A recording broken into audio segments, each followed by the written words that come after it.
गोकर्ण महाबळेश्वर आणि आत्मलिंगाची कथा. ही कथा रामायण काळातील आहे. लंकापती रावण हा भगवान शिवशंकराचा निस्सीम भक्त होता. मातेच्या सांगण्यावरून रावणानं शंकराची कठोर तपश्चर्या केली आणि वरदान म्हणून त्यांचे साक्षात आत्मलिंग मागितले. या लिंगाचे वैशिष्ट्य असे होते की जेथे हे स्थापित होईल तिथे अनंत समृद्धी व अमरत्व प्राप्त होईल. शंकरांनी एका अटीवर लिंग दिले. हे रावणा, लंकेत पोहोचेपर्यंत हे लिंग जमिनीवर ठेवू नकोस.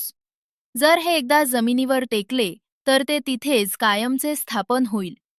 रावण आत्मलिंग घेऊन निघाला. हे पाहून देवांना भीती वाटली की रावण अमर होईल आणि जगावर संकट येईल. देवांनी विष्णू आणि गणपतीची मदत घेतली. विष्णूंनी आपल्या मायेनं दुपारच्या वेळीच सूर्य झाकला, ज्यामुळे संध्याकाळ झाल्याचा भास झाला. गोकर्ण येथे रावण संध्यावंदन, सायंकाळची पूजा करण्यासाठी थांबला. पण हातातले लिंग खाली ठेवता येत नव्हते. तिथे गुराखी वेशात आलेल्या गणपतीला रावणानं लिंग धरण्याची विनंती केली. गणपतीनं अट घातली, जर हे लिंग खूप जड झाले तर मी 3 हाका मारीन. जर तू त्या 3 हाकेच्या आत आला नाहीस तर मी लिंग खाली ठेवीन. रावण पूजेला गेला.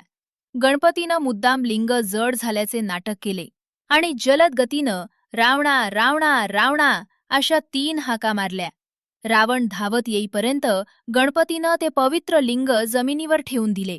लिंग जमिनीला स्पर्श करताच तिथे घट्ट रुजले.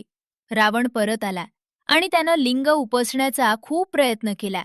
त्यानं आपली सर्व शक्ती किंवा महाबळ लावले, पण लिंग जागेवरून हलले नाही. प्रचंड शक्ती लावल्यामुळे त्या देवतेचे नाव महाबळेश्वर झाले. या ओढाताणीत लिंगाचा आकार बैलाच्या कानासारखा झाला, म्हणून या क्षेत्राला गोकर्ण नाव पडले. शेवटी निराश होऊन रावण रिकाम्या हाताने लंकेला परतला. हे क्षेत्र दक्षिण काशी म्हणून ओळखले जाते आणि येथे आत्मलिंगाच्या दर्शनानं महापापे धुतली जातात अशी श्रद्धा आहे.